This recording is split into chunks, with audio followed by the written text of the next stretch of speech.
Ini mengenai referensi. Jadi karena bahasan kita menggunakan bahasa pemrograman Python gitu ya. Jadi sebenarnya untuk rujukannya bebas ya. Jadi Anda boleh menggunakan buku apa saja yang penting relevan dengan materi yang akan kita bahas. Nah, karena untuk karena materi yang akan kita bahas merupakan materi dasar ya. Jadi saya rasa buku apapun ya tentang Python pasti akan dijumpai gitu ya materinya, materi LPK karena yang kita bahas adalah materi dasar gitu ya. Nah, kemudian untuk evaluasi atau nilai akhir ini proporsinya dari kuis, ada 3 kali kuis ya, ini total proporsinya adalah 60% dari nilai akhir.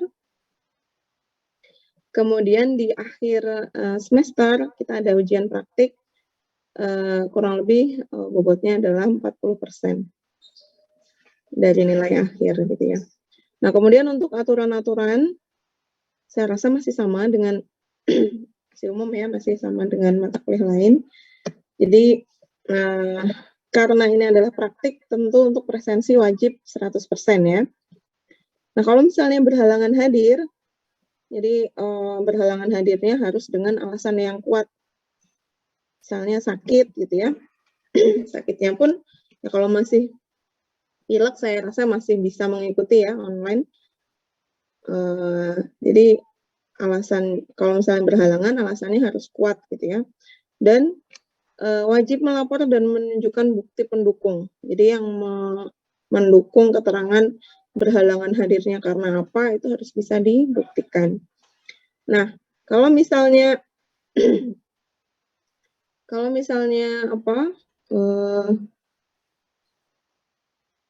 berhalangan gitu ya menunjukkan bukti pendukung, selanjutnya wajib mengganti materi yang sama di kelas lain.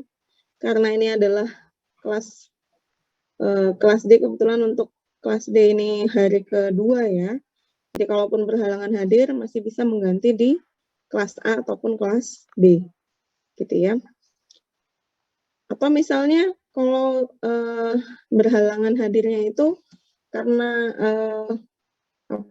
kepentingan yang sudah direncanakan, misalnya Anda mau mengikuti lomba gitu ya, misalnya sudah tahu nih, minggu depan nggak bisa hadir gitu ya.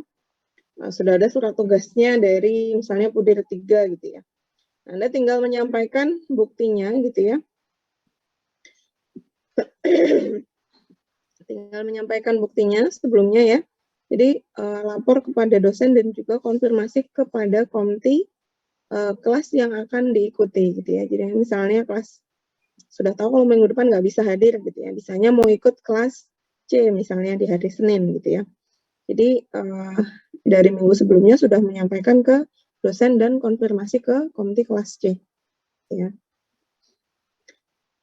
Nah, kalau misalnya tidak memungkinkan untuk mengganti di kelas lain gitu ya, maka ya karena bukan salah dosennya, jadi ya dosen berhak untuk tidak memberikan kelas pengganti. Jadi Anda tidak mendapatkan materi. Nah, toleransi keterlambatan ini 15 menit ya. Ini khususnya kalau misalnya kita pertemuannya offline, Anda di lab gitu ya. Jadi lebih dari 15 menit dosen berhak untuk tidak memperkenankan Anda masuk ke ruangan gitu ya, tidak mengikuti pertemuan tersebut. Nah, konsekuensinya seperti apa? Jadi prosedurnya ya sama dengan yang aturan pertama gitu ya. Jadi pendukungnya apa gitu ya? Pendukungnya bukti pendukung yang mendukung keterangan bahwa kenapa Anda terlambat gitu ya. Itu harus ada dan Anda wajib mengganti di kelas lain dengan materi yang sama. Kemudian wajib mengumpulkan kuis dan mengikuti ujian, jelas ya. Jadi tadi seperti yang sudah saya sampaikan, saya ingin kalau semua kelas itu kuisnya soalnya sama gitu ya. Makanya kita upayakan waktunya kita adakan secara bersamaan untuk semua kelas. Nah, oleh karena itu, jadi harap hadir sesuai dengan tanggal yang ditetapkan gitu ya. Jadi kalau nggak hadir, maka akan terpaksa ada susulan. Kalau susulan kan berarti mau nggak mau harus pakai soal yang berbeda gitu ya. Padahal tadi tujuan awal kita laksanakan kuis dan UAS bersamaan kan supaya semuanya fair ya dengan mengerjakan soal yang sama. Jelas ya? Jadi saya harapkan diupayakan tidak ada susulan gitu ya. Jadi kalau memang waktunya sudah disampaikan ada kuis dan UAS, harap hadir sesuai dengan tanggal yang ditetapkan. Oke, sampai di sini mungkin ada yang mau ditanyakan terlebih dahulu, silakan.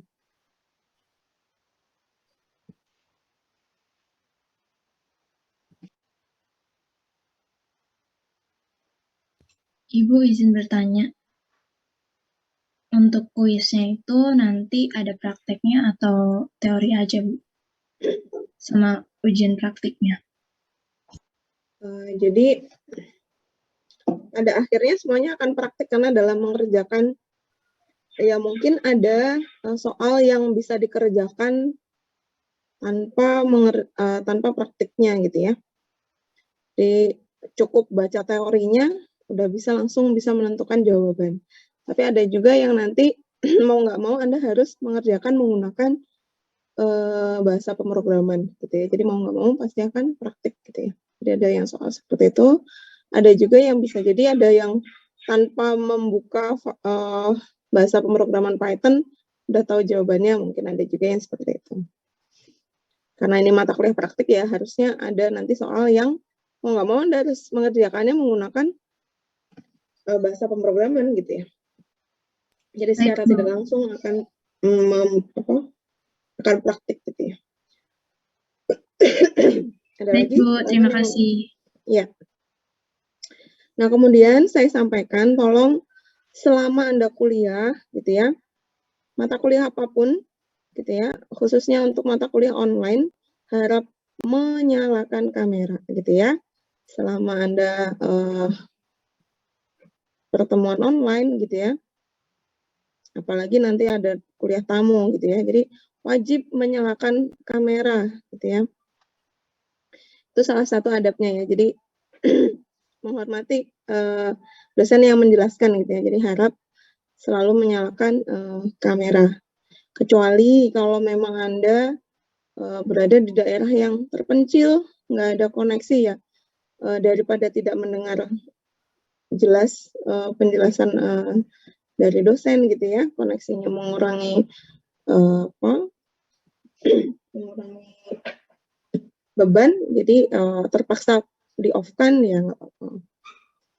Karena Anda tahu sendiri ya, yang tahu Anda sendiri apakah koneksi Anda masih memungkinkan atau tidak gitu ya.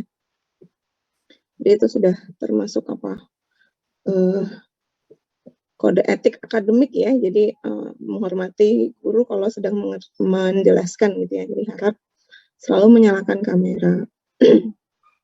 Apalagi kalau ujian wajib menyalakan kamera gitu ya, dan diposisikan jangan sampai pengawas itu tidak bisa melihat Anda gitu ya, jadi supaya bisa pengawas bisa mengawasi Anda selama ujian, memantau gitu ya. Jadi kameranya dari awal sudah harus diposisikan, jangan hanya diarahkan ke ujung kepala gitu ya. Atau misalnya mengerjakannya gelap-gelapan gitu ya, jadi nggak kelihatan gitu. Karena kan sebenarnya kuis maupun UAS itu kan evaluasi ya, jadi semacam evaluasi untuk dosennya sendiri gitu. Penjelasannya dalam menjelaskan itu sudah baik atau belum gitu ya. Kalau banyak yang nggak bisa, ya itu berarti dalam menjelaskannya masih ada yang kurang gitu. Penyampaian materinya berarti masih ada yang kurang gitu ya. Karena kalau harusnya ya, kalau idealnya kalau seberapa sulit pun materinya, kalau misalnya ya tugas dosen untuk bisa menyampaikan supaya pesertanya itu bisa memahami materi gitu ya. Jadi kalau Anda berbuat curang gitu ya selama ujian, sebenarnya nggak nggak ada gunanya buat Anda sendiri gitu ya. Kalau nilai kan nilai oke, mungkin Anda bisa dapat A gitu ya, tapi kan nggak menjamin Anda dapat A mudah mencari pekerjaan gitu. Atau misalnya ilmunya akan manfaat gitu ya. Jadi malah justru akan membantu dosen, oh nilainya bagus, ini berarti dosennya udah bagus mengajarnya gitu ya. Jadi manfaatnya hanya cuma buat dosen itu ya. Oke, kita lanjutkan materinya. Itu untuk kontrak tadi sudah kita bahas. Nah, selanjutnya kita langsung masuk materi. Jadi pertemuan ini nanti kita bahas untuk sistem komputer, gitu ya, pendahuluan dan juga sistem komputer. Oke, nah pengertian dari sistem sendiri ini merupakan kesatuan elemen gitu ya. Jadi elemennya ini pasti ada banyak gitu ya. Bagian-bagian, part-partnya ini pasti ada banyak gitu ya. Komponen-komponen penyusunnya itu pasti ada banyak. Di mana ke semua komponennya atau elemennya itu saling berhubungan, saling terkoneksi gitu ya, saling terintegrasi. Nah, kalau dalam suatu sistem itu pasti ada satu tujuan. Nah, di mana komponen-komponen ini saling berintegrasi dalam rangka supaya tujuan pokoknya itu yang menjadi target itu dicapai atau dapat dipenuhi. Gitu ya. Itu pengertian dari sistem. Nah, sedangkan komputer sendiri kalau dalam bahasa Inggris ya, berasal dari kata compute, ini artinya menghitung. Jadi kalau misalnya tadi Anda sudah simak video pertama, sejarah atau cikal bakal terbentuknya komputer gitu ya. Pada awalnya ini bertujuan untuk menghitung gitu ya. Melakukan operasi matematika seperti itu ya. Makanya namanya komputer, atau ada yang bilang berasal dari bahasa komputare gitu ya. Nah, kemudian ada lagi ENIAC gitu ya. ENIAC ini kalau tidak salah tadi kalau dari video ini merupakan komputer elektronik pertama gitu ya. Jadi bahkan ternyata komputer elektronik pertama yang dibuat gitu ya. Ternyata tujuannya adalah untuk menghitung untuk keperluannya adalah membantu pertahanan gitu ya. Jadi untuk keperluan Perang Dunia Kedua, untuk menghitung berapa banyak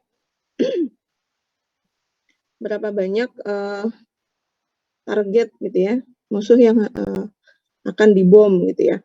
Kurang lebih seperti itu tadi ya, kalau kita lihat dari video gitu ya, sejarah perkembangan komputer. Ya.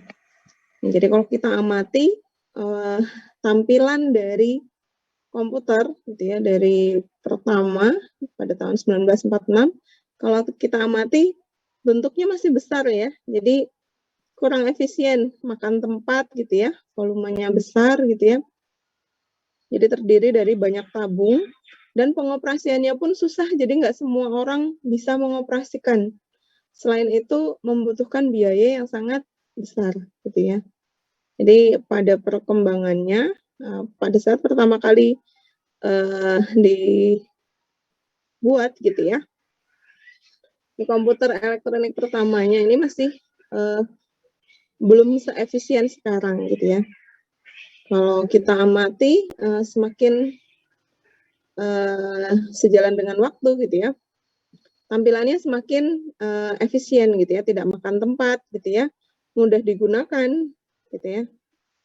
Ada yang bahkan sudah menyatu dengan monitor gitu ya, jadi CPU-nya tidak terpisah tapi menyatu dengan monitor gitu ya, jadi semakin simple.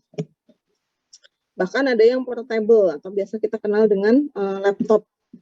Dan ada juga komputer yang bentuknya kecil setelapak tangan ya. Jadi kelihatannya kecil tapi bisa melakukan banyak hal. Nah, ini sejalan dengan waktu, perkembangan komputer pun semakin pesat gitu ya. Semakin efisien, mudah digunakan, dan semakin banyak gunanya gitu ya. Jadi kalau dulu misalnya hanya bisa menghitung, terus tentu sekarang bisa mengolah banyak hal gitu ya, untuk database gitu ya, untuk pencatatan akuntansi, dan seterusnya. Banyak sekali kegunaan dari komputer. Bahkan sekarang bisa untuk entertain juga gitu ya. Nah, ini definisi dari komputer. Jadi definisinya adalah perangkat elektronik. Jadi yang namanya komputer harus terkoneksi dengan electricity atau listrik gitu ya. Jadi perangkat elektronik yang dirancang agar dapat diprogram untuk melakukan operasi aritmatika dan logika gitu ya. Secara otomatis berdasarkan suatu input dan menghasilkan output. Jadi ada masukan berupa data atau informasi atau apa ya?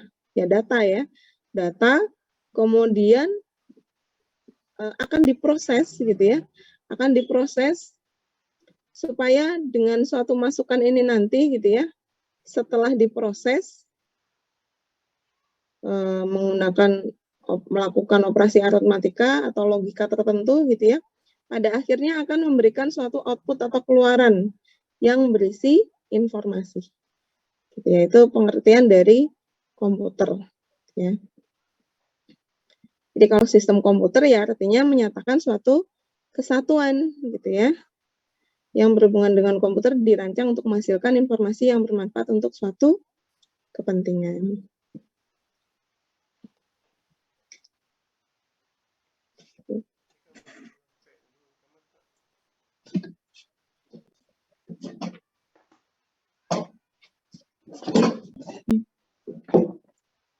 Oke. Nah, di sini dikatakan bahwa satu kesatuan gitu ya. Tadi kan yang namanya sistem terdiri dari banyak komponen gitu ya. Terdiri banyak komponen atau elemen-elemen gitu ya. Nah, dalam sistem komputer sendiri gitu ya, ini melibatkan 3 komponen. Yang pertama adalah software, ada hardware, ada brandware.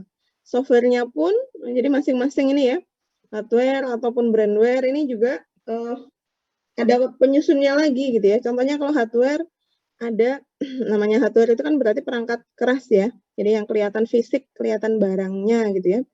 Nah, hardware sendiri ada device yang untuk keperluan input untuk membaca masukan gitu ya.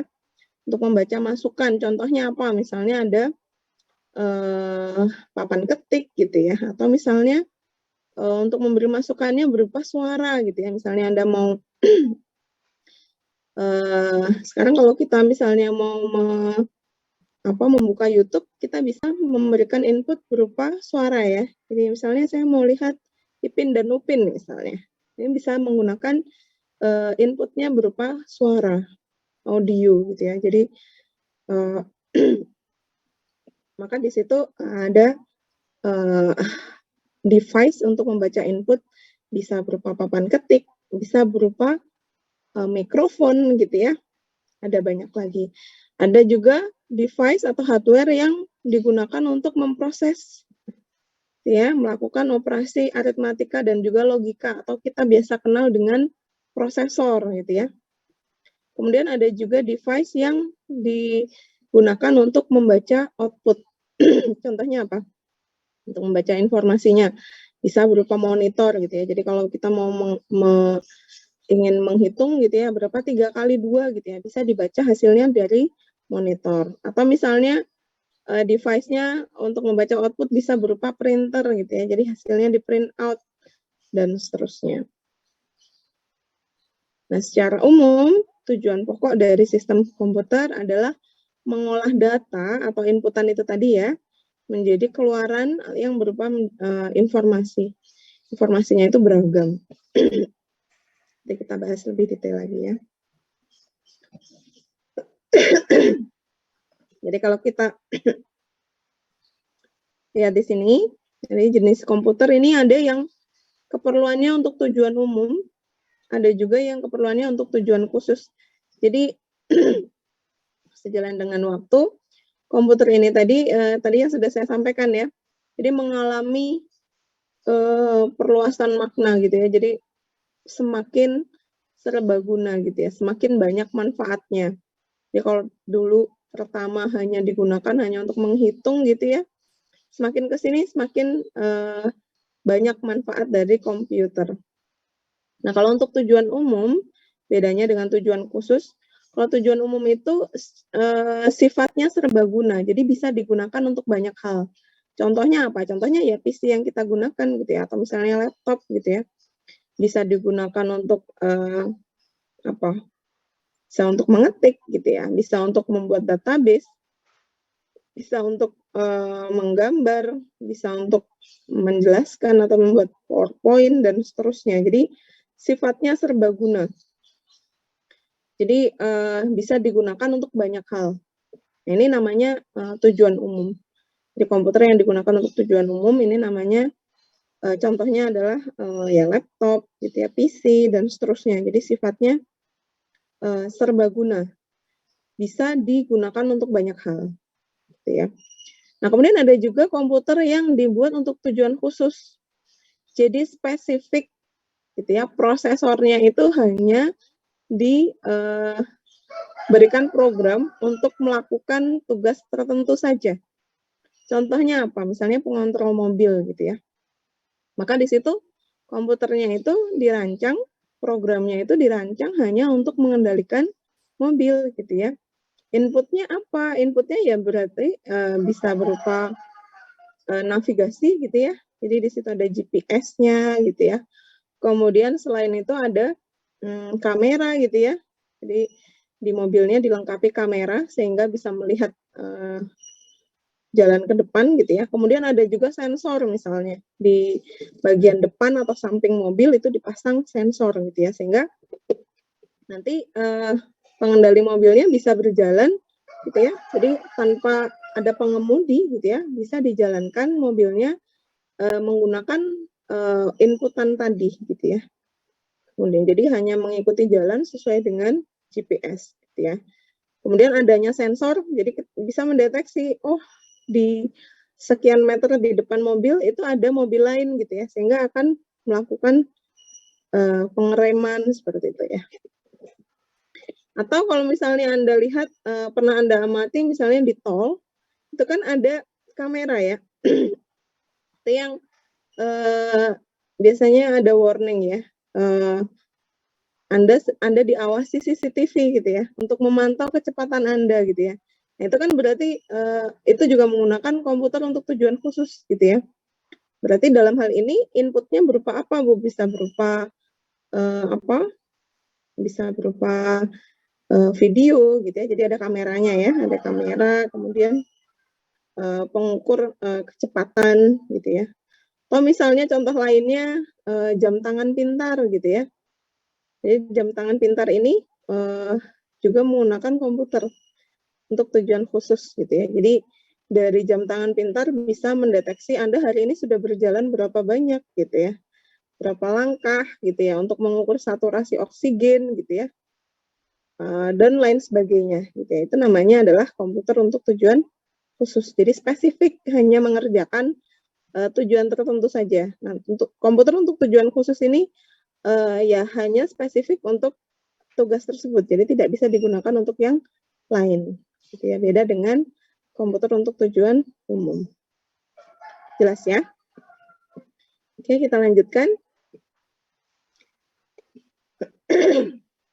Ini tadi ya, jadi ada special purpose, ada general purpose computer. Ya, jadi ada yang tujuan khusus, ada tujuan umum. Oke, tadi komponen dari komputer ini terdiri dari 3 hal gitu ya. Ada perangkat keras ya berarti yang peralatan yang bentuknya fisik, kelihatan gitu ya, untuk menjalankan sistem komputer. Kemudian yang kedua adalah perangkat lunak. Perangkat lunak ini merupakan rangkaian prosedur dan juga dokumentasi program, fungsinya adalah menyelesaikan masalah yang dikehendaki. Jadi nanti kita bahas lagi ya. Jadi software ini juga terdiri dari bisa berupa operasi sistem gitu ya. Ada juga bisa berupa bahasa pemrograman gitu ya. Jadi intinya perangkat lunak ini semacam apa ya? Semacam soul-nya komputer gitu ya. Jadi tidak terlihat, tapi untuk menjalankan. Nah, fungsinya penting juga untuk menjalankan. Oke. Atau mengkoordinasi kinerja dari mengkoordinasi gitu ya, atau mengatur gitu ya, mengatur hardware, keseluruhan hardware ya, jadi supaya terintegrasi dengan baik input, device untuk output, device untuk proses, dan seterusnya. Ini dikendalikan oleh software. Kemudian brainware ini adalah perangkat pikir. Pengertiannya apa ya? Semua manusia yang menjadi bagian dalam sistem komputer gitu ya. Jadi ini pun terdiri dari beberapa komponen lagi, bisa berupa operator gitu ya, dan seterusnya.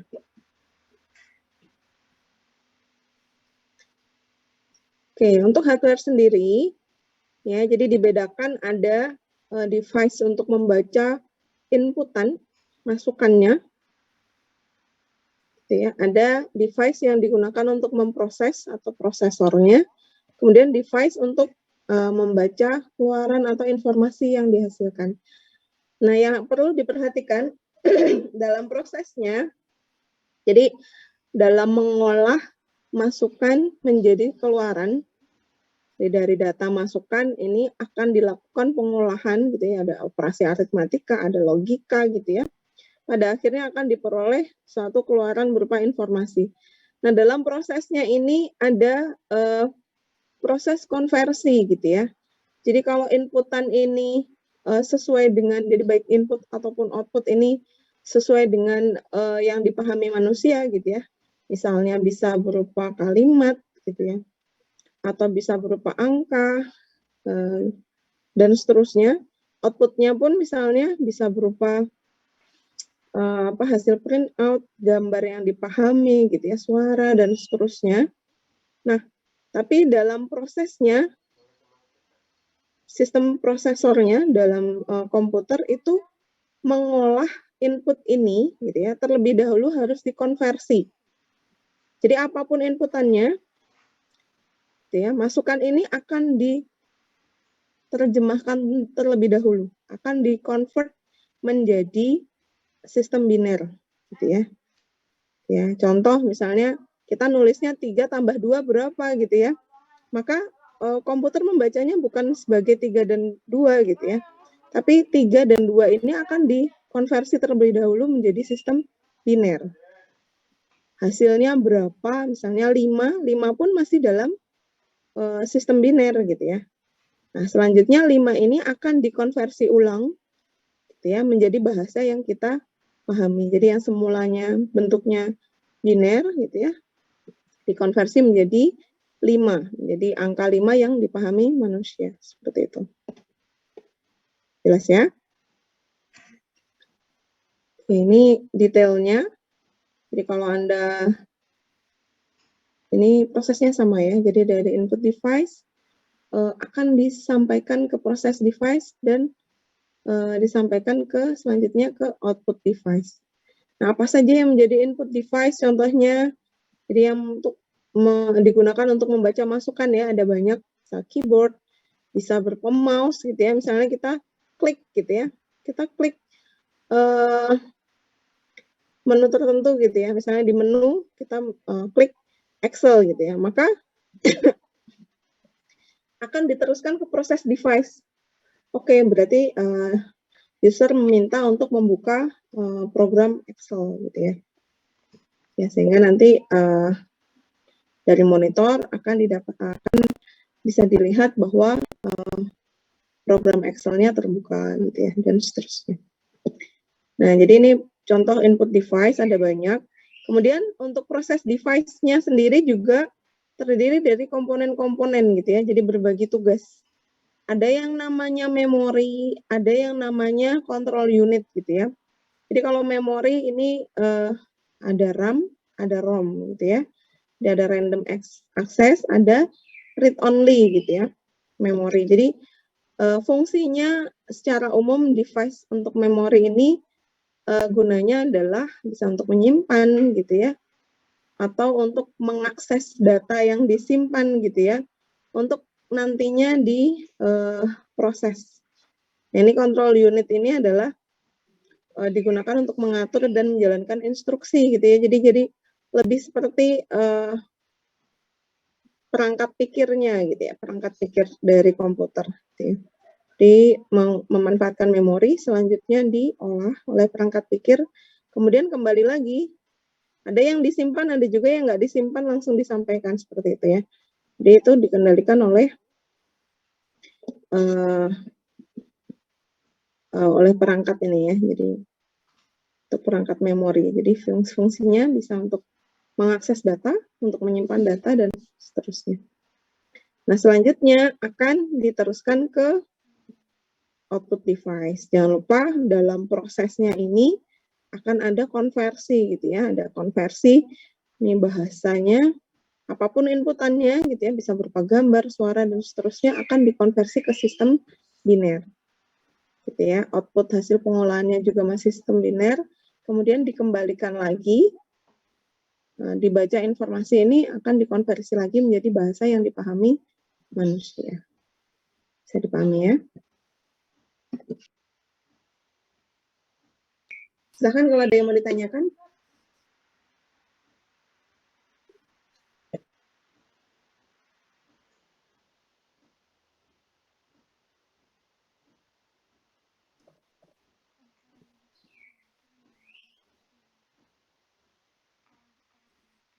Ini sih Bu, izin bertanya. Ya. Itu untuk ALU sama CU itu terdapat di mana Bu ya? Terdapat, jadi kalau Anda buka perangkat dalamnya ya, jadi di dalam CPU, itu ada yang di dalam CPU itu namanya proses device gitu ya. Ada yang memori gitu ya, memorinya itu ada berupa hard disk gitu ya, ada RAM, ada ROM gitu ya. Nah kemudian CU dan juga ALU ini ada di prosesornya itu sendiri gitu ya. Nah, ada di prosesornya itu. Jadi biasanya ada ditanamkan di motherboard gitu ya. Jadi di situ ada prosesor, ada transistor dan seterusnya gitu, udah terangkai gitu ya. Jadi ini adalah perangkat pikirnya atau prosesornya itu sendiri yang digunakan untuk menjalankan atau mengatur gitu ya operasi aritmatika, logika gitu ya. Ini semacam perangkat pikirnya. Seperti itu. Oh, baik Bu. Terima kasih. Ya. Ada lagi?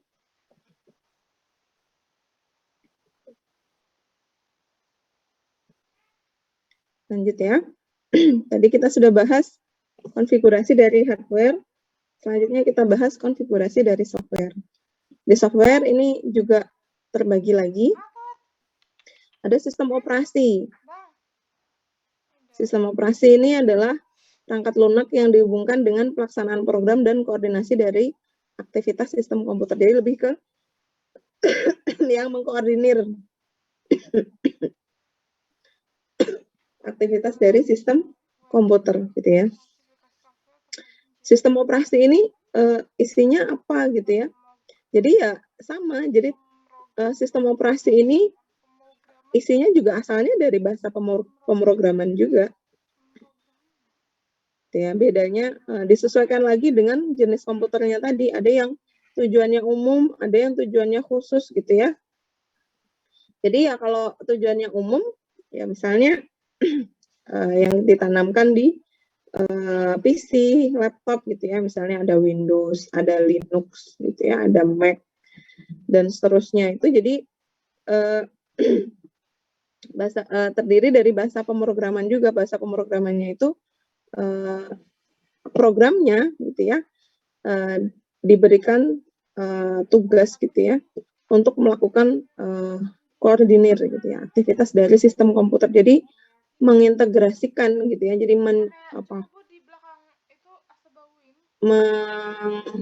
mengkoordinir cara kerja dari semua sistem komputer.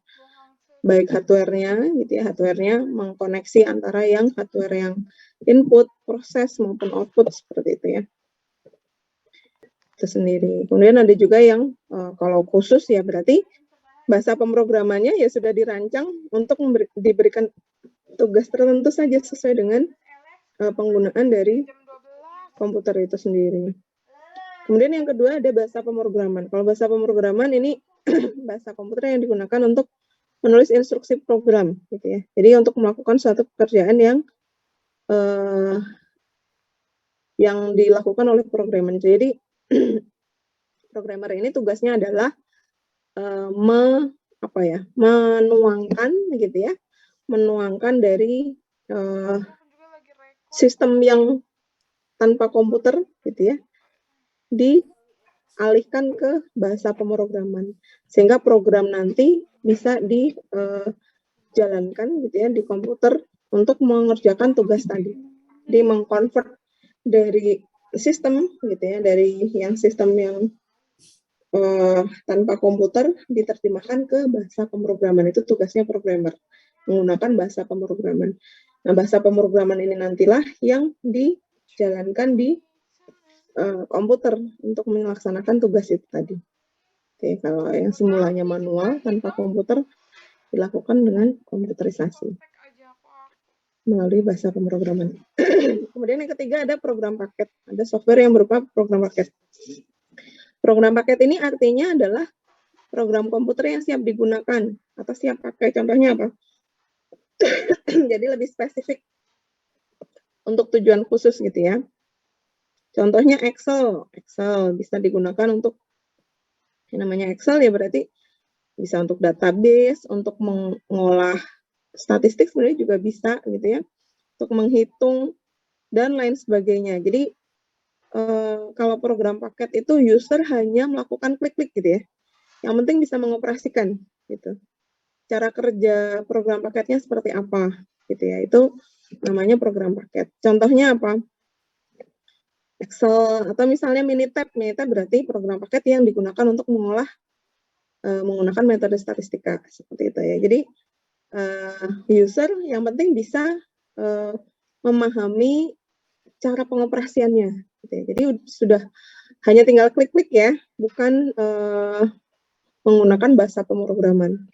Walaupun baik Excel maupun Minitab itu sebenarnya juga ada makronya ya. Jadi bisa juga berupa bahasa pemrograman, tapi secara umum penggunaannya itu lebih ke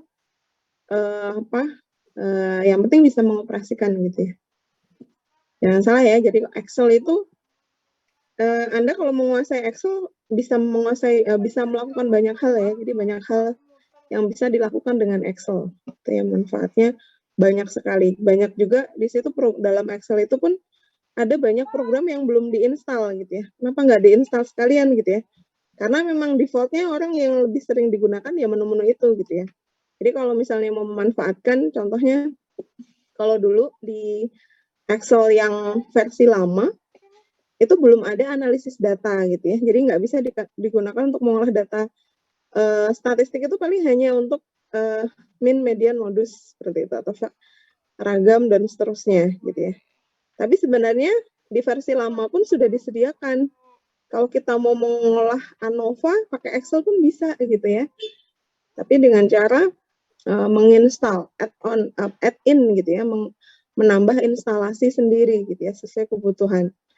Memang tidak diinstal, defaultnya yang diinstalkan hanya yang itu karena memang yang sering digunakan di Office, gitu ya, itu hanya defaultnya itu, gitu ya. Jadi kalau misalnya mau memanfaatkan menu lainnya harus menambah instalasi sendiri, tapi disediakan, gitu ya. Jadi sebenarnya pakai Excel pun banyak hal yang bisa digunakan, gitu ya, banyak hal yang bisa dilakukan, manfaatnya banyak sekali.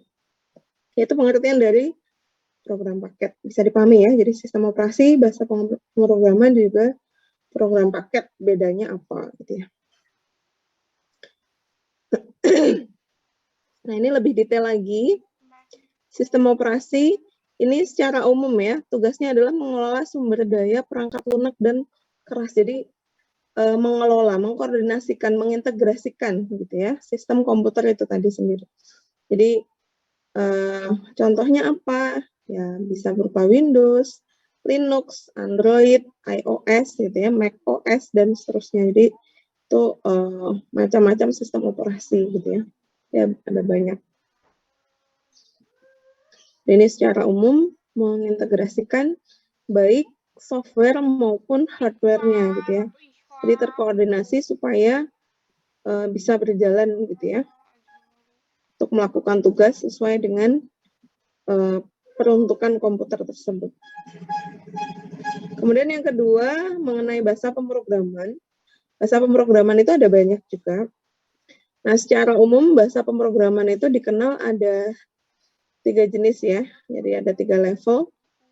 Semakin tinggi tingkatannya gitu ya, maka bahasa pemrograman itu semakin mudah dipelajari. Kenapa? Karena sintaks yang digunakan gitu ya, bahasa pemrograman yang digunakan, aturan bahasa pemrogramannya pun hampir sama dengan bahasa manusia, sama dengan saya menggunakan bahasa Inggris ya. Jadi semakin tinggi bahasa pemrogramannya, maka semakin mudah dipelajari.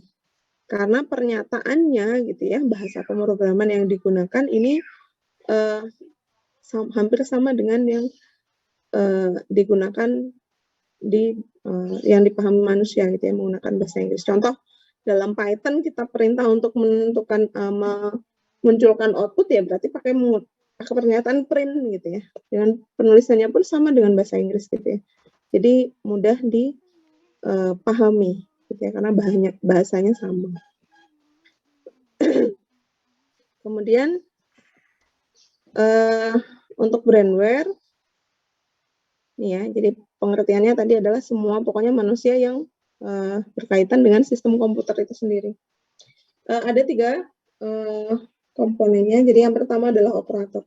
Kalau operator itu adalah yang mengoperasikan, gitu ya, mengoperasikan mesin komputer. Jadi usernya gitu ya, atau yang mengoperasikan gitu ya, yang mengoperasikan mesin komputer, ini disebut sebagai operator. Kemudian yang kedua adalah programmer. Tadi ya, tugasnya adalah mengkonvert ya, jadi menuangkan tugasnya adalah merancang, menulis, dan menguji. Jadi seorang programmer itu menuangkan ke bahasa pemrograman. Tapi ternyata tugasnya bukan hanya itu gitu ya. Jadi sebelumnya sudah merancang mau seperti apa programnya, kemudian menuangkan dalam bentuk bahasa pemrograman. Selain itu, lebih lanjut lagi untuk memastikan bahwa programnya itu berjalan dengan baik gitu ya, maka harus diuji gitu ya. Jadi kalau udah selesai programnya harus diuji, dipastikan namanya debugging ya. Jadi programmer kalau sudah selesai menuliskan bahasa pemrogramannya, programnya sudah selesai disusun, ada yang namanya debugging. Debugging itu semacam mencari errornya. Jadi program ini akan ada errornya nggak gitu ya. Defaultnya kalau misalnya kita menyusun misalnya program membuat kalkulator gitu ya. Defaultnya inputannya misalnya berupa datanya berupa numerik gitu ya. Entah itu desimal gitu ya, entah itu bilangan real ataupun bilangan bulat gitu ya.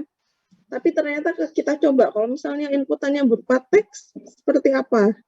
Kalau inputannya menggunakan bilangan kompleks seperti apa gitu ya. Jadi jangan sampai programnya itu tidak dapat berfungsi dengan baik. Jadi kalau sudah selesai programnya disusun, bahasa pemrogramannya disusun, harus diuji, dievaluasi errornya di mana gitu ya, dicoba-cobakan gitu ya. Nah, sebelum dituangkan ke bahasa pemrograman ada yang namanya sistem analis. Di sistem analis ini kerjanya lebih luas lagi gitu ya. Sistem analis itu apa sih? Sistem analis itu seseorang yang tugasnya untuk melakukan spesifikasi penyelesaian masalah. Contohnya apa? Kalau di misalnya di kampus kita ya, ada yang namanya SIMAK. Ada yang sudah pernah, semuanya pasti sudah pernah mengakses SIMAK ya? Sudah ya. Jadi itu juga SIMAK itu adalah sistem informasi akademik kurang lebih gitu ya. Nah, sebelum jadi suatu SIMAK, sebelum jadi satu kesatuan SIMAK gitu ya, ada seorang sistem analis. Sistem analis ini tugasnya apa? untuk mengkaji gitu ya. Jadi sistem akademik di AK itu seperti apa gitu ya. Stakeholder-nya siapa aja gitu ya. Jadi kalau yang terkoneksi yang stakeholder itu apa ya, pihak terkait gitu ya, yang pihak-pihak yang mengakses SIMAK itu siapa aja gitu ya. Misalnya di situ ada keuangan gitu ya, kemudian ada BAK, kemudian ada mahasiswa gitu ya, prosesnya seperti apa, sistemnya seperti apa gitu ya. Contoh dalam merancang kegiatan registrasi gitu ya. Intinya kita ingin mengupayakan supaya mahasiswa itu bisa melakukan registrasi secara online. Nah, bagaimana sistem yang bekerja selama ini, sistemnya itu seperti apa? Oh, mahasiswa harus terlebih dahulu melakukan konsultasi dosen wali. Berarti di situ perlu juga menu dosen wali, akun dosen wali gitu ya. Kemudian alurnya seperti apa? Nah, itu kerja dari sistem analis. Dia memetakan alur prosesnya dari sistem akademiknya itu seperti apa. Kemudian menyampaikan yang ingin digunakan, yang ingin komputerisasi itu prosedur apa saja. Nah, ini kerja dari sistem analis. Nah, setelah itu programmer setelah membaca mapping atau pemetaan dari sistem analis prosedur itu tadi, selanjutnya dia akan melakukan perancangan program. Jadi nanti mau tampilannya, interface-nya dalam SIMAK itu seperti apa gitu ya. Akunnya itu yang perlu dibuat akun apa aja gitu ya. Jadi pada dosen wali nanti keperluannya bisa melakukan apa aja. Pada akun mahasiswa keperluannya bisa mengakses apa aja gitu ya. Berarti terkait registrasi, berarti mahasiswa ada menu untuk melakukan CDW secara online. Kemudian bisa menginput mata kuliah yang mau diambil, bisa mengakses nilainya itu berapa, bisa melakukan misalnya layanan-layanan gitu ya, bisa diakses. Misalnya mau membuat surat keterangan mahasiswa gitu ya, bisa melakukan pengajuan melalui SIMAK dan seterusnya. Jadi setelah dipetakan oleh sistem analis, programmer akan melakukan perancangan programnya. Gitu ya. Jadi dibuat interface-nya seperti apa, kemudian dituangkan dalam algoritma. Algoritma itu semacam step-step ya, langkah-langkah untuk melakukan analisis. Baru dari algoritma itu dituangkan ke bahasa pemrograman. Kalau udah jadi, dilakukan pengujian programnya. Ya. Jadi untuk memastikan bahwa sistem komputer itu tadi, jadi bahwa program yang ditulis itu berfungsi dengan baik. Oke, jelas ya? Oke, sampai di sini mungkin ada yang mau ditanyakan terlebih dahulu, silahkan.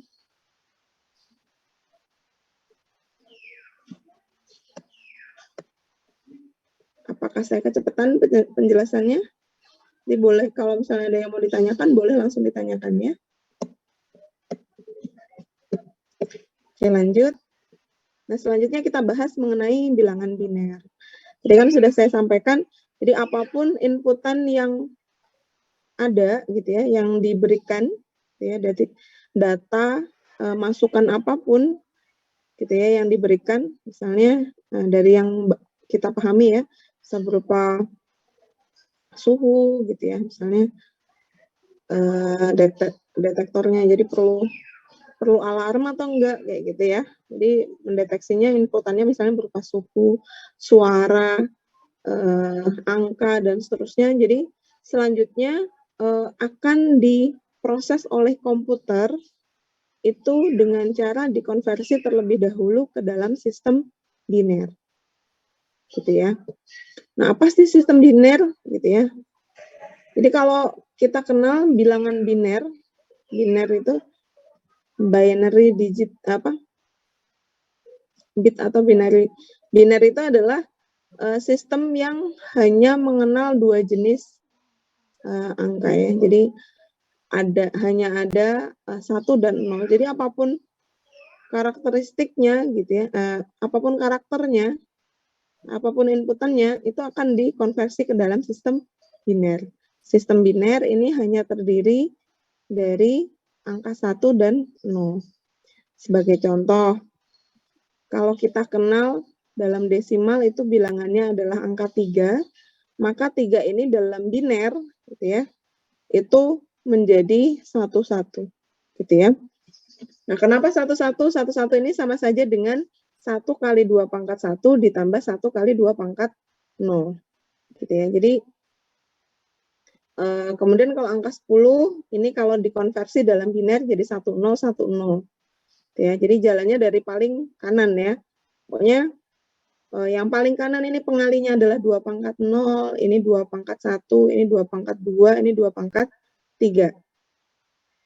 Nah, 1, 0 ini fungsinya sama seperti saklar gitu ya. Jadi kalau 1 maknanya hidup, 0 ini maknanya mati. Jadi kalau 1 ini artinya ada gitu ya. Jadi kalau pengalinya 0, berapapun angkanya kan pasti hasilnya berapapun angkanya kan hasilnya 0 ya. Jadi makanya 0-nya ini diabaikan.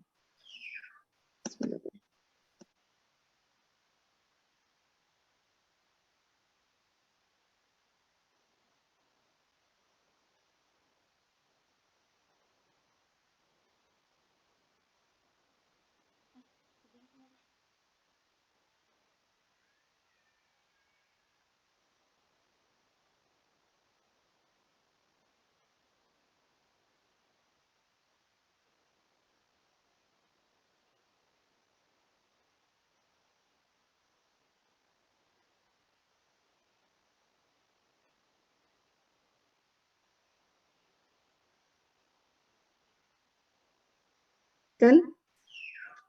Ya, jadi ini yang dianggap ada, ini hanya yang memiliki nilai 1. Jadi 10 ini sama saja dengan 2 pangkat 3 ditambah 2 pangkat 1. 2 pangkat 3, 8 ditambah 2 pangkat 1, 2 gitu ya. Nah, jadi satu angka 0 ataupun 1 ini disebut sebagai 1 bit. Jadi 1 digit bilangan biner ini disebut sebagai 1 bit. Bit ini adalah binary digit. Nah, bit ini adalah ukuran terkecil data dalam sebuah komputer. Jadi apapun karakternya itu bisa dikonversi menjadi sistem biner. Nah, biasanya dalam komputer gitu ya, itu ada yang bekerja dengan sistem 8 bit atau ada juga yang bekerja dengan sistem 16 bit. Jadi kalau bekerja dengan sistem 8 bit, karakter apapun itu dinyatakan dengan 8 digit angka biner gitu ya. Kalau 16 bit ya berarti dia menggunakan 16 digit biner ini tadi. 16 bit gitu ya. Jadi kalau 8 kan, jadi kalau 8 bit kan hanya terbatas ya. Jadi kalau misalnya kita hitung kemungkinannya ya, jadi di sini kan ada yang menggunakan sistem 8 bit. Kalau 8 bit kan berarti ada 8 digit ya. Di sini ada 8 digit, di mana di sini menggunakan sistem biner, berarti kan kemungkinannya hanya ada 2. Berarti sama saja dengan 2 pangkat 8, maka hanya bisa menghasilkan 256 kemungkinan ya. Nah, beda dengan 16 bit, kalau 16 bit lebih banyak lagi, jadi 2 pangkat 16 gitu ya. Jadi ada lebih banyak lagi kemungkinan yang bisa digunakan, sehingga bisa menggambarkan untuk karakter yang lebih banyak lagi gitu ya. Oke, istilah bit mulai dikenalkan oleh statistik terkenal John Tukey pada 1946. Ya, jadi bedanya kalau mesin ini orientasinya itu menggunakan bit atau byte. Ya, 1 byte ini ada yang 1 byte ini ada 8 bit gitu ya. Nah, jadi kalau mesinnya itu yang dikenal dalam bit atau byte, sedangkan kalau manusia itu menggunakan orientasinya ya ada yang berupa bilangan atau kata atau kalimat, simbol dan juga gambar. Jadi ini beda orientasi. Makanya dalam sistem komputer ini ada proses kegiatan untuk konversi gitu ya. Mengkonversikan dari orientasi mesin di convert ke manusia. Begitu pula sebaliknya gitu ya dalam prosesnya. Nah, ini untuk satuan datanya. 1 byte itu sama dengan 8 bit. 1 kilobyte sama dengan 1024 byte dan seterusnya.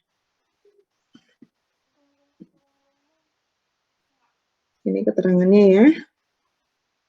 Byte ini digunakan untuk menyatakan satu karakter. Ini kalau komputernya menggunakan sistem 8 bit ya. Nah, satu karakter pada sistem ASCII ini juga menggunakan 1 byte. Jadi sistemnya 8 bit gitu ya. Jadi untuk sistem pengkodaan karakter ada yang menggunakan ASCII 8 bit ya. Sama juga ada yang menggunakan sistem EBC DIC, ini juga 8 bit. Nah, yang terbaru ini ada Unicode. Unicode ini menggunakan 16 bit sehingga memungkinkan untuk menggambarkan karakter simbol huruf Arab pun bisa tertampung juga. Oke, ini menggunakan Unicode. Ya, kalau Anda lihat, ini contohnya ya. Jadi untuk karakter A, karena ini sistem pengkodaan komputernya beda, pada EBCDIC dia karakter A ini menggunakan, jadi kalau dikonversi dalam sistem biner ini hasilnya. Nah, sedangkan kalau ASCII ini karakter A ini sistem binernya adalah 1000001 gitu ya. Jadi ada perbedaan. Tergantung dari pabrikannya ya. Ada yang menggunakan sistemnya EBCDIC dan juga yang ASCII. Secara umum, kalau nggak salah ya, kalau IBM itu menggunakan ASCII gitu ya. Nanti bisa dicek gitu ya. Jadi ini tergantung dari pabrikannya. Oke, kemudian bagaimana cara kita mengkonversi sistem biner dan juga desimal? Cara kerjanya, ya, contoh kita punya desimalnya adalah 105. Bagaimana cara mengkonversi 105 ini ke dalam bilangan biner? Caranya adalah dengan cara dibagi 2. Jadi 105 ini kalau dibagi 2 ini hasilnya adalah 52 dengan sisa baginya itu sama dengan 1 gitu ya. Jadi 52 kalau kali 2 kan 104 gitu ya. Jadi ini tidak habis dibagi 2 tapi ada sisa baginya 1. Selanjutnya sama, 52 dibagi 2 hasilnya 26, ini habis dibagi 2 ya. Hasilnya 26, sehingga sisa baginya 0. 26 dibagi 2, habis juga, hasilnya 13, gitu ya, sisa baginya 0. 13 dibagi 2, hasilnya 6 dengan sisa bagi 1. Karena 6 kalau kali 2 kan hanya 12 ya, jadi ada sisa bagi 1. 6 dibagi 2, 3, habis dibagi sehingga sisa baginya 0. 3 dibagi 2 sama dengan 1. Jadi 1 kalau kali 2, 2 gitu ya. Sehingga ada sisa bagi 1. Sini 1 dibagi 2, 0 gitu ya. Jadi 2 kali 0, 0 dengan sisa baginya 1. Nah, cara bacanya adalah dari bawah ke atas. Ya, sehingga 105 sama saja dengan 110101. Kalau dikonversi lagi ke dalam desimal, gitu ya. Jadi 1101 ini, ya yang ada angka satunya aja ini yang bisa dihitung gitu ya. Ini mulai dari yang paling kanan ini 2 pangkat 0 gitu ya. 2 pangkat 1, 2 pangkat 2, 2 pangkat 3, 2 pangkat 4, 2 pangkat 5. Ya, jadi ini 2 pangkat 0, 1, 2, 3, 2 pangkat 3, 4, 5, 2 pangkat 5, dan 2 pangkat 6. Ini sama saja dengan 2 pangkat 6, ditambah 2 pangkat 5, ditambah 2 pangkat 3, tambah 2 pangkat 0. 2 pangkat 6 berapa?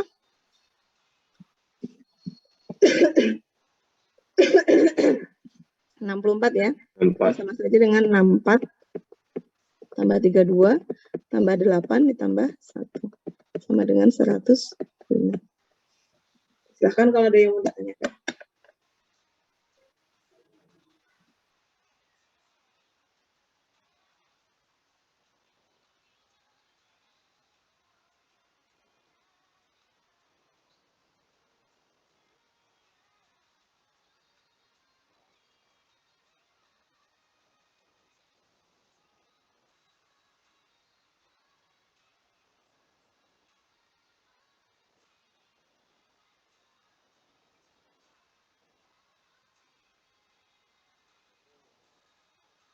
Itu harus ditambahin 2, ya Bu ya, yang kecil itu Bu.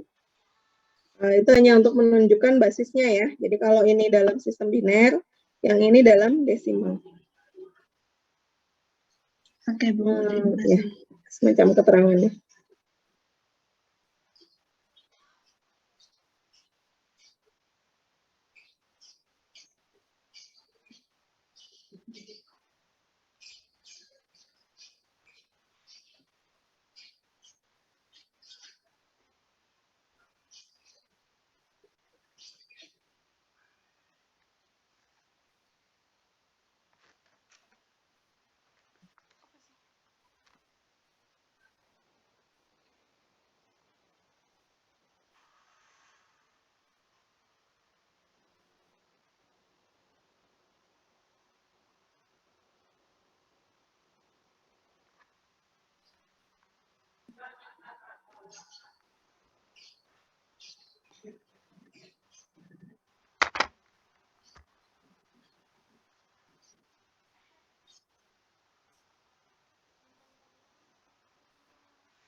Silahkan kalau ada yang mau ditanyakan.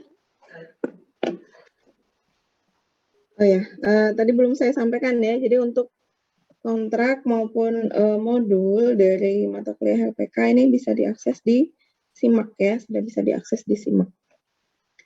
Coba kita buka SIMAK-nya, modulnya ya.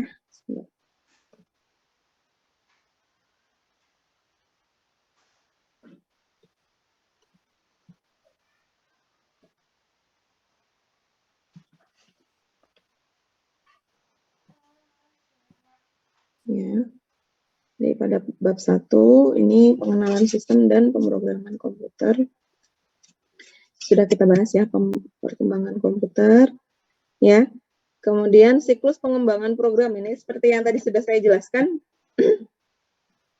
Jadi dalam menyelesaikan masalah yang hendak dituangkan ke dalam program gitu ya. Jadi untuk ada 4 langkah umum yang dilakukan, yaitu harus ada analisis masalah dulu gitu ya. Ini tugas dari analis tadi ya. Analis tadi. Jadi dipahami dulu sistemnya seperti apa, prosedurnya seperti apa, keluaran yang ingin dihasilkan seperti apa gitu ya. Jadi dari sini bisa disusun mapping gitu ya, atau alur prosesnya apa saja, masukan yang dibutuhkan apa saja, dan seterusnya. Baru setelah itu akan dilakukan perancangan program. Nah ini udah mulai tugas dari programmer. Jadi pada tahapan ini sudah mulai disusun interface-nya seperti apa, desain database-nya, butuh database apa saja. Contoh kalau misalnya pada SIMAK mahasiswa berarti ada database mata kuliah gitu ya. Nah, kalau di menu Baak ya ada database mata kuliah, ada database nilai gitu ya. Kemudian kalau dalam mahasiswa, akun mahasiswa, ada database rencana studi, ada database nilai, dan seterusnya. Nah, kalau sudah disusun, selanjutnya mulai dituangkan dalam bentuk algoritma. Jadi dipecah ya, banyak gitu ya. Dipecah menjadi prosedur lebih simple gitu ya. Selanjutnya dari prosedur itu dituangkan dalam bentuk algoritma. Gitu ya. Algoritma itu semacam tahapan gitu ya. Nah, kalau sudah dibuat algoritma, baru algoritmanya itu dituangkan ke dalam bahasa pemrograman. Jadi mengkonversi, menuangkan dari tahapan step proses tadi dituangkan ke dalam bahasa pemrograman. Nah, sudah selesai disusun, codingnya sudah selesai disusun, perlu dievaluasi, diperiksa errornya di mana, gitu ya, diuji dengan input yang di luar yang lain gitu ya, apakah nanti program akan berjalan sesuai dengan keinginan gitu ya. Jadi kalau misalnya Kalau misalnya program kalkulator, harusnya inputannya itu berupa bilangan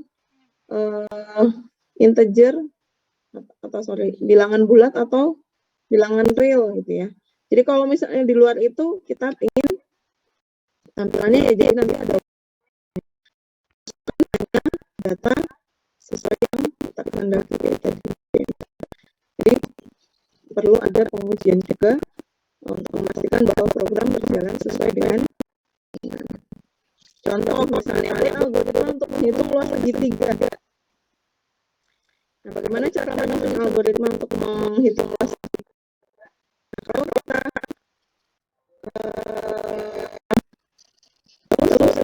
ya, untuk mendapatkan luas segitiga, rumusnya adalah setengah kali alas kali tinggi segitiga.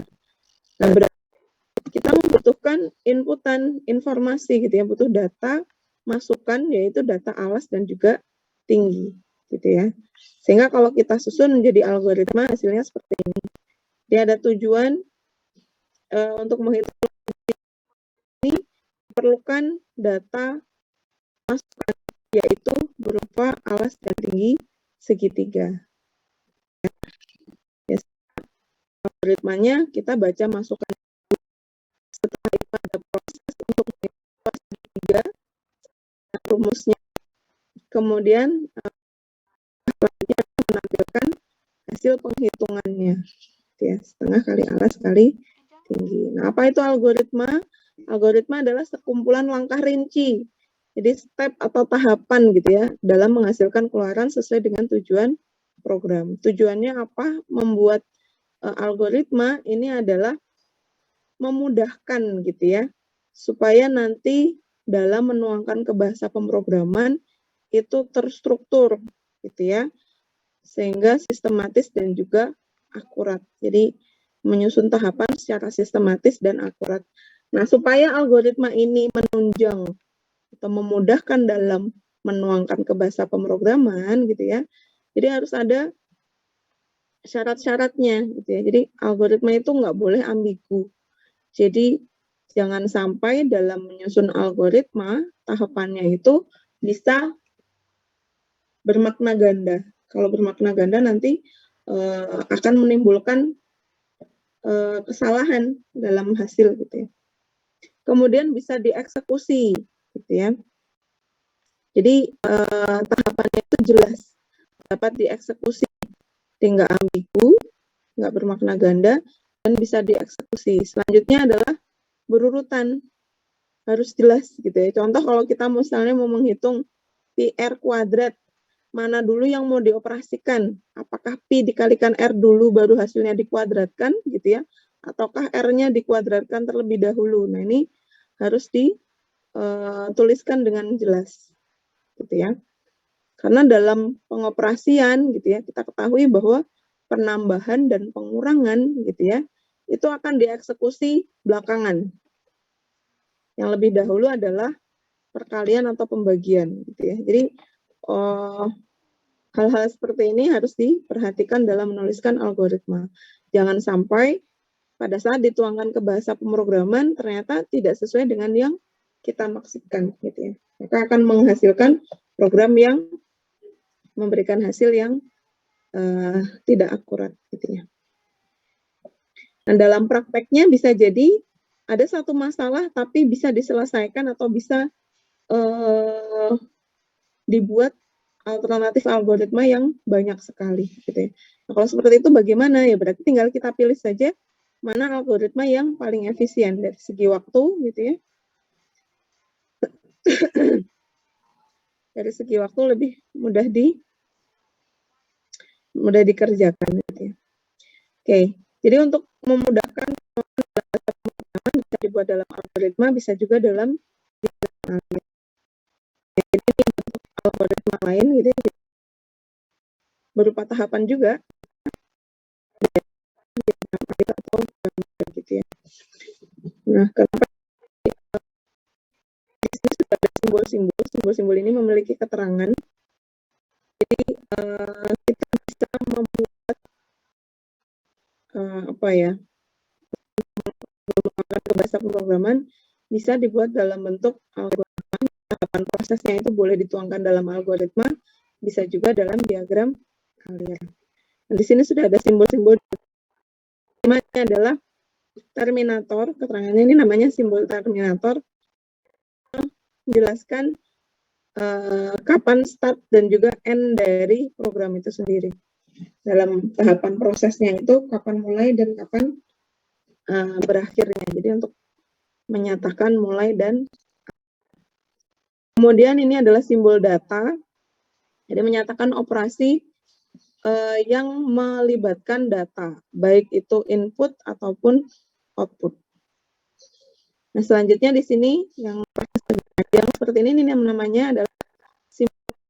Jadi menyatakan sembarang. Nah, kalau di sini ini namanya definisi. Jadi untuk menggambarkan prosedur lain yang telah di diagram alirkan pada tempat lain. Jadi untuk membuat diagram registrasi misalnya, di situ kan ada dalam melakukan registrasi ada proses DW, ada proses mengisi FRS, ada proses pembayaran gitu ya. Nah, supaya diagram alir registrasi itu tidak terlalu bacanya lebih simpel gitu ya, maka ada beberapa sub prosesnya tadi yang sudah didefinisikan pada diagram alir gitu ya.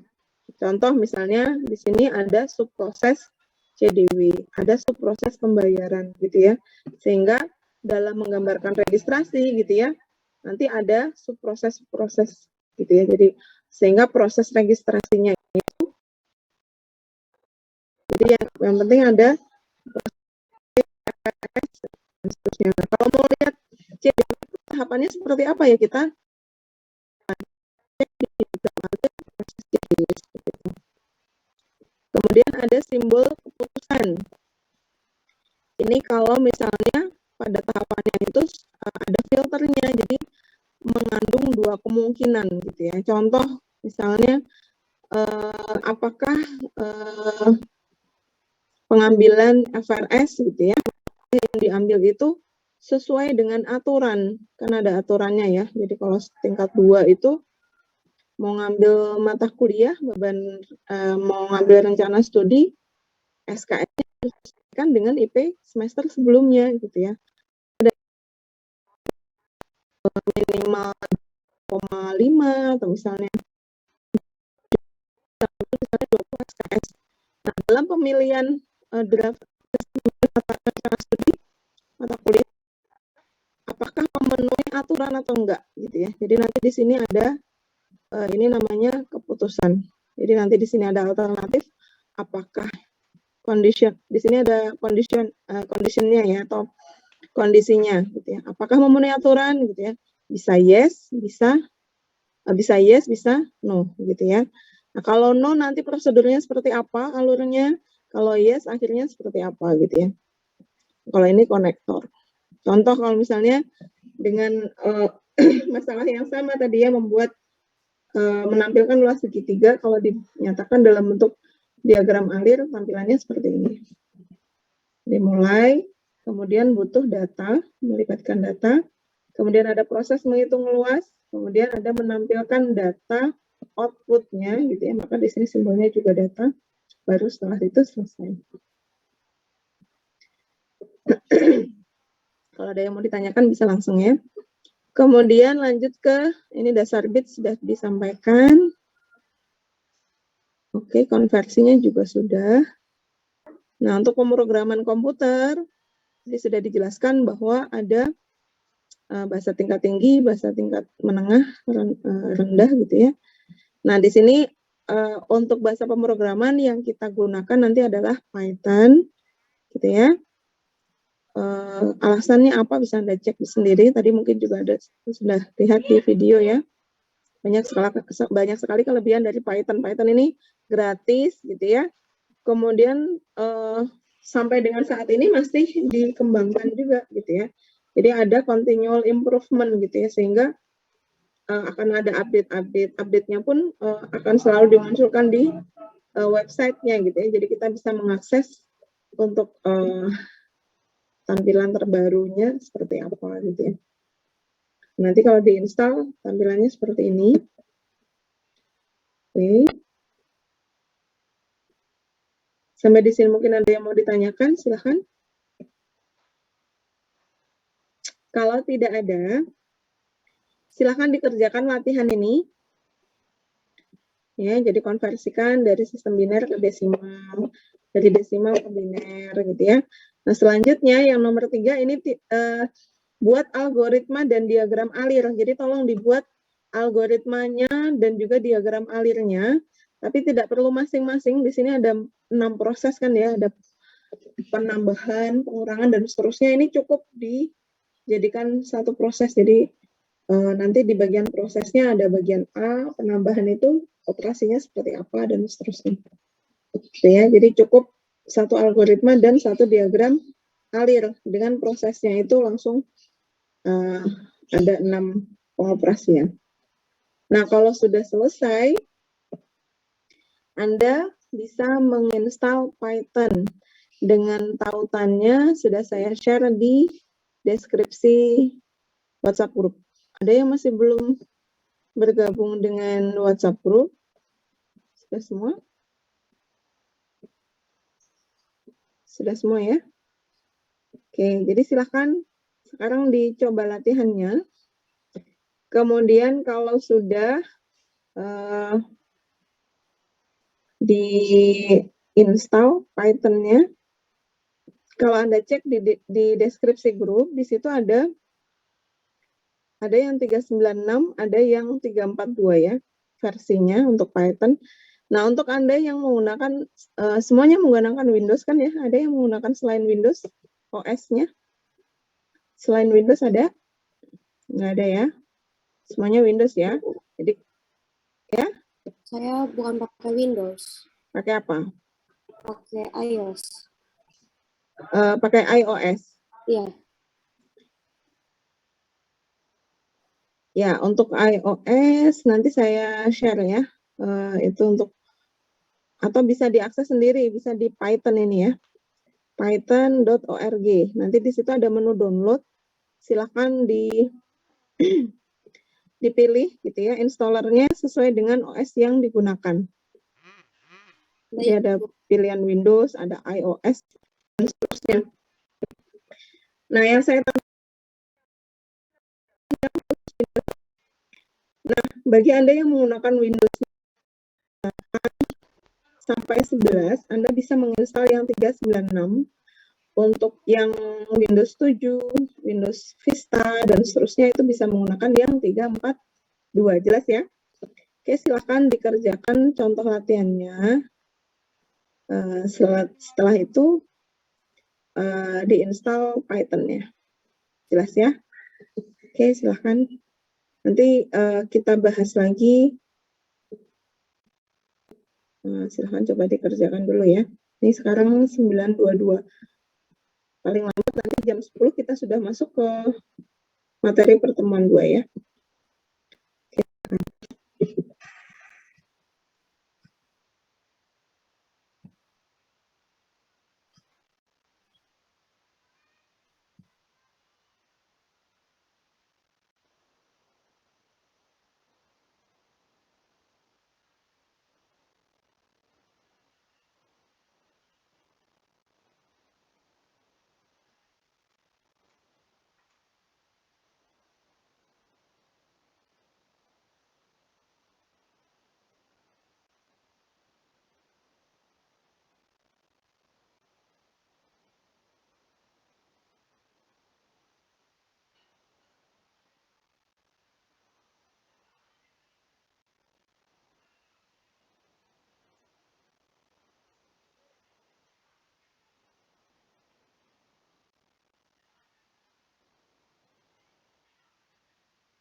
Kepala gua pusing.